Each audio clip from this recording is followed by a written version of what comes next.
வணக்கம் அன்பர்களே. அஸ்ட்ரோசிரி சேனல் வாயிலாக நான் உங்கள் அஸ்ட்ராலஜர் டாக்டர் சதீஷ். ரிஷபராசி அன்பர்களே, இந்த பங்குனி மாதம் எப்படி இருக்கும் அப்படின்னு பார்க்கும் பொழுது முதலில் வேலை சார்ந்த விஷயங்கள், தொழில் வியாபாரம் சார்ந்த விஷயத்தை பார்க்கும் பொழுது 10ஆம் இடத்தை பார்க்கணும். அந்த 10ஆம் இடத்தை அதிபதியாக இருக்கக்கூடிய சனி பகவான் ஆட்சி பலம் பெற்று மூல திரிகோண பலம் பெற்று வலிமையாக உட்கார்ந்திருக்கார். அப்போ கூட யார் இருக்காருன்னா உங்களுடைய ராசிநாதன் கூட இருக்கார்.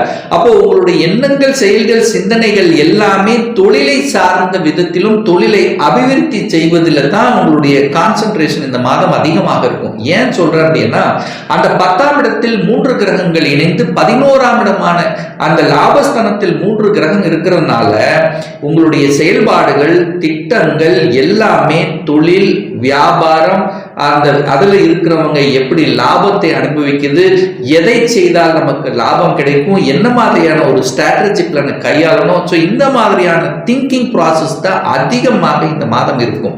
அப்போ வேலை இல்லாதவர்களுக்கு முதலில் வேலை கிடைக்கக்கூடிய தன்மை. ஏன் சொல்றேன் அப்படின்னா, உங்க ராசிநாதன் 10ல் இருக்கார். அப்புறம் இந்த மாதத்தினுடைய இறுதியில், அதாவது பங்குனி 18ஆம் தேதி, மார்ச் 31ஆம் தேதி உங்க ராசிநாதன் உச்ச பலத்துடன் வலிமையாக உட்கார போறார். அப்போ நீங்கள் நினைத்த காரியங்கள் நடைபெறக்கூடிய தன்மை, அதாவது ஏற்கனவே வேலை இருந்தவங்க ஒரு நல்ல ஒரு வேலை மாறணும் என்று எதிர்பார்த்து கொண்டிருந்தவர்களுக்கு ஒரு மாற்றத்துக்கான ஒரு நல்ல மாதம் அப்படின்னு நம்ம எடுத்துக்கலாம். இதுவரையில் சக ஊழியர்களுடைய ஒத்துழைப்பு கிடைக்கல, மேலதிகாரியினுடைய ஒத்துழைப்பு கிடைக்கலன்னா இப்போ அவங்களுடைய ஒத்துழைப்பு உங்களுக்கு கிடைக்கக்கூடிய தன்மை. அந்த 10ஆம் இடம் என்பது கௌரவத்தை கொடுக்கக்கூடிய இடம், புகழை கொடுக்கக்கூடிய இடம்ங்கிறதுனால நீங்கள் செய்யக்கூடிய செயல்களின் மூலமாக உங்களுக்கு ஒரு அங்கீகாரத்தை கொடுக்கக்கூடிய ஒரு நல்ல மாதமாகத்தான் உங்களுக்கு தென்படுகிறது. அல்லது ஏற்கனவே தொழிலில் இருப்பவர்கள், சொந்த தொழில் பிசினஸ் செஞ்சுட்டு இருக்கவங்க பார்த்தீங்கன்னா உங்களுக்கு இந்த மாதம் அதை விரிவுபடுத்துவதற்கான தன்மை, அந்த விரிவுபடுத்துவதற்கு நீங்கள் எடுக்கக்கூடிய முயற்சிகள் அத்தனையும் பலிதமாக கூடிய தன்மை இருக்கும். அதே சமயத்தில் உங்களுக்கு ஒரு நல்ல, அதாவது ஊழியர்கள் கிடைப்பார்கள், திறமை வாய்ந்த ஊழியர்கள் உங்களுக்கு கிடைப்பார்கள். அவர்கள் மூலமாக அனுகூல மேம்பாடு தரக்கூடிய அமைப்பு. ஒரு சில ரிஷபராசி என்பவர்களுக்கு ஏற்கனவே வேலை இருந்தவங்க சொந்த தொழில் போகலாம் என்கின்ற எண்ணங்கள், உந்துதல் இந்த மாதம் உங்களுக்கு அதிகமாக இருக்கக்கூடிய தன்மைகள் தான். அப்போ 10, 11ஆம் இடம் உங்களுக்கு நல்லா இருக்கிறதுனால முயற்சிகள் பலிதமாக கூடிய தன்மையை நிச்சயமாக உருவாக்கும். ஏன்னா அந்த 11ஆம் இடத்தில் அந்த 3 கிரகங்கள் இருந்து கொண்டு 5ஆம் இடத்தை பார்க்குது. 5ஆம் இடம் என்பது பூர்வ புண்ணிய ஸ்தானம் அல்லவா? அப்போ ஒரு நல்ல நிகழ்வு உங்களுக்கு நடக்க போகிறது. 5ஆம் இடம் என்பது பதவியை குறிக்கக்கூடிய இடம் அல்லவா? அப்போ ஒரு சிலர் அரசாங்கத்தில் வேலை பார்த்து கொண்டிருந்தவர்களுக்கு எதிர்பாராத விதமாக ஒரு பதவி உயர்வு, ப்ரமோஷன் கிடைக்கக்கூடிய வாய்ப்புகள், சந்தர்ப்பங்கள் மிகுதியாக இந்த காலகட்டம் உங்களுக்கு அமைகிறது. மேலும் அந்த 5ஆம் அதிபதியாக இருக்கக்கூடிய புதன் பகவான் லாபஸ்தானத்திலிருந்து 5ஆம் இடத்தை பார்க்கிறார். சோ இதுவும் உங்களுக்கு ஒரு கூடுதல் சிறப்பை ஏற்படுத்தி கொடுக்கக்கூடிய அமைப்பு.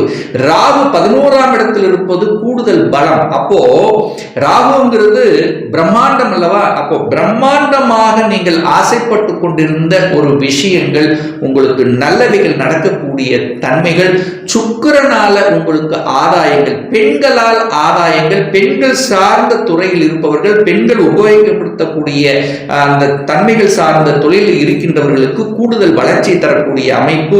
ஜவுளி சம்பந்தப்பட்ட விஷயத்தில் இருப்பவர்கள், கலை சம்பந்தப்பட்ட, அழகு சம்பந்த, பியூட்டிஷியன் சம்பந்தப்பட்ட துறையில் இருப்பவர்களுக்கு ஒரு நல்ல மேன்மை தரக்கூடிய ஒரு நல்ல மாதமாக அமைகிறது.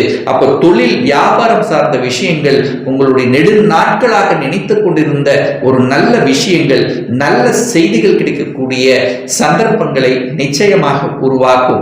அதே சமயத்தில் தனம் சம்பந்தப்பட்ட விஷயங்கள், குடும்பம் சார்ந்த விஷயங்கள் எப்படி இருக்கும் அப்படின்னு பார்க்கும் பொழுது, அந்த குடும்பஸ்தானத்தின் அதிபதியாக இருக்கக்கூடிய புதன் பகவான் லாபஸ்தானத்தில் உங்களுக்கு அமர்ந்திருக்கார். சரி, அப்போ லாபஸ்தானத்தில் அமர்ந்து கொண்டு அதுக்கப்புறம் எங்க வர்றாரு? விரயஸ்தானத்துக்கு வர்றாரு. அப்போ சுப விரயங்கள் செய்யக்கூடிய தன்மை.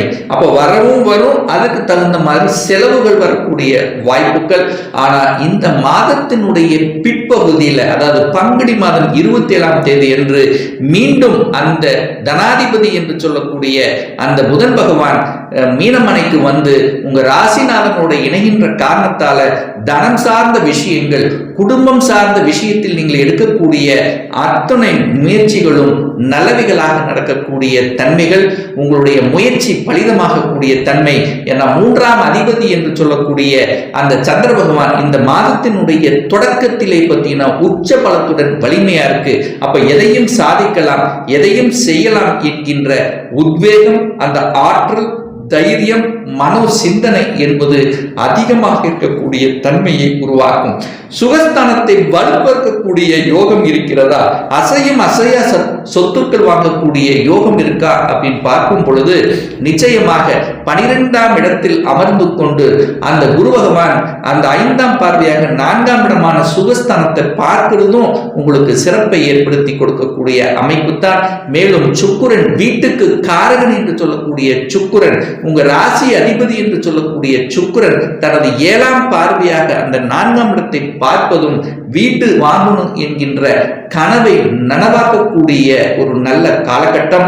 அதே சமயத்தில் வாகனங்கள் வாங்கக்கூடிய யோகம், புதிய வாகனங்கள், இதுவரைக்கும் ஒரு 2 வீலர் இருந்த இப்போ ஒரு 4 வீலர் கன்வெர்ட் ஆகும்னா கன்வெர்ட் பண்ணக்கூடிய சந்தர்ப்பங்கள், அல்லது பழைய வாகனங்களை விற்றுவிட்டு புதிய வாகனங்கள் வாங்கக்கூடிய தன்மைகள், இதெல்லாமே உங்களுக்கு சிறப்பாக இருக்கிறது. விவசாயத்தில் இருக்கின்ற இந்த ரிஷபராசி என்பர்களுக்கும் கூட இந்த மாதம் கூடுதல் வளர்ச்சி கொடுக்கக்கூடிய நல்ல மாதமாக அமைகிறது. குழந்தைகளால உங்களுக்கு ஏதாவது ஒரு ரூபத்தில் நல்லவைகள் நடக்கக்கூடிய ஒரு நல்ல மாதம். 5ஆம் இடத்தில் கேது அமர்ந்திருந்தாலும் கூட அங்க அந்த சூரியன் புதனுடைய பார்வை பெற்றிருக்கின்ற காரணத்தாலும் அந்த 3 கிரகங்களுடைய பார்வை இருக்கிறதுனால குழந்தைகள் வெளிநாட்டுக்கு சென்றக்கூடிய யோகம், அல்லது வெளிநாட்டில் போய் படிக்கக்கூடிய யோகம், இன்னாரது குழந்தைகள் என்று சொல்லக்கூடிய அளவுக்கு பெருமையும் புகழும் கொடுக்கக்கூடிய ஒரு நல்ல விதத்தில தான் இந்த மாதம் உங்களுக்கு அமையிருக்கிறது. குரு பகவான் 6ஆம் இடத்தை பார்க்கறதுனால கடன் கிடைக்குமா அப்படின்னு கேட்டீங்கன்னா கூடுதல் வளர்ச்சிக்காக, தொழிலினுடைய அபிவிருத்திக்காக கடன் கிடைக்கும். ஆனா அதே கடன் தன்னுடைய கெப்பாசிட்டிக்கு மேல போக கூடாது அப்படிங்கிறதையும் ஞாபகத்தில் வைத்துக் கொள்ளுங்கள். ஒரு சுப கிரகம் அந்த 6ஆம் இடத்தை பார்க்கறதுனால 6ஆம் இடத்தை வளர்க்கும் என்கின்ற விதத்தில் பார்த்தீங்கன்னா கடன் அதிகமாகிவிடும். அப்போ கடன் தன்னுடைய கெப்பாசிட்டிக்கு மேல போகக்கூடாது, வம்பு வழக்கு சம்பந்தப்பட்ட விஷயத்துக்கும் போகக்கூடாது. அதே சமயத்தில் பார்த்தீங்கன்னா உடலில் இருக்கக்கூடிய சின்ன சின்ன விஷயங்கள், உடல் நல தொந்தரவு சார்ந்த விஷயங்கள், அதுவும் வயிறு சம்பந்தப்பட்ட, ஜீரணம் சம்பந்தப்பட்ட குறைபாடுகள் வருவதற்கான வாய்ப்புகள். ஸோ அந்த விஷயத்தில், ஏன்னா குரு பார்க்கிறார் அல்லவா, குரு 6ஆம் இடத்தை பார்க்கறதுனால குரு அப்படிங்கிறது வயிறு சம்பந்தப்பட்டது, கொழுப்பு சம்பந்தப்பட்ட, தைராய்டு சம்பந்தப்பட்ட, ஸோ இந்த மாதிரியான விஷயத்துல கொஞ்சம் கூடுதல் கவனத்தோடு இருக்கணும்ன்றதையும் ஞாபகத்தில் வைத்துக் கொள்ளுங்கள்.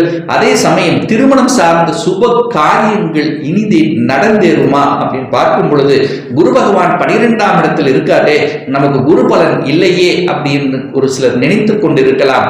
ஆனாலும் அந்த களத்திர காரகன் என்று சொல்லக்கூடிய அந்த சுக்கிர பகவான் இந்த பங்குனி மாதம் 18ஆம் தேதி, அதாவது மார்ச் மாதம் 31ஆம் தேதி என்று 11ஆம் இடம் என்கின்ற லாபஸ்தானத்தில் போய் உச்ச பலத்தோட வலிமையை அமர்ந்து கொண்டு 5ஆம் இடத்தை பார்க்கிறதுனால நிச்சயமா உங்களுக்கு திருமணம் சார்ந்த வாய்ப்புகள், சந்தர்ப்பங்கள் ஏற்படுத்தும். அப்ப நெடு நாட்களாக ஒரு காதல்ல இருக்கிறீங்க அப்படிங்கிற காதல் திருமணமாக கன்வெர்ட் பண்ணக்கூடிய வாய்ப்புகளின் சந்தர்ப்பங்களை உருவாக்கும்.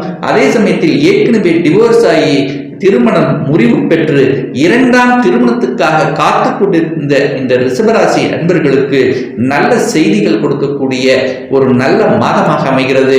8க்குரியவன் அட்டமாதிபதி, வலி, வேதனை, துக்கம், துயரத்தை கொடுக்கக்கூடியவன் என்று சொன்ன அந்த குரு பகவான் 12ஆம் இடத்தில் இருக்கிறதுனால திடீர் அதிர்ஷ்டத்தை கொடுக்கக்கூடிய இடமும் அந்த 8ஆம் இடம் அல்லவா. அப்ப ரிஷபராசி என்பவர்களுக்கு திடீர் அதிர்ஷ்டம் கொடுக்கக்கூடிய வாய்ப்புகள், ஒரு சிலருக்கு வேலையில் திடீர் ப்ரமோஷன் கிடைக்கக்கூடிய அமைப்புகள், திடீர் தொழில் அமைக்கக்கூடிய வாய்ப்புகள், திடீர் ஒப்பந்தங்கள் கிடைக்கக்கூடிய சந்தர்ப்பங்கள். ஸோ இந்த மாதிரி திடீர் அதிர்ஷ்டம் கொடுக்கக்கூடிய வாய்ப்புகள், சந்தர்ப்பங்கள், திடீரென்று வெளிநாட்டுக்கு செல்லக்கூடிய யோகமும் உங்களுக்கு இருக்கு. ஏன்னா குரு பகவான் 12ஆம் இடத்துல வலிமையா உட்கார்ந்திருக்கார்.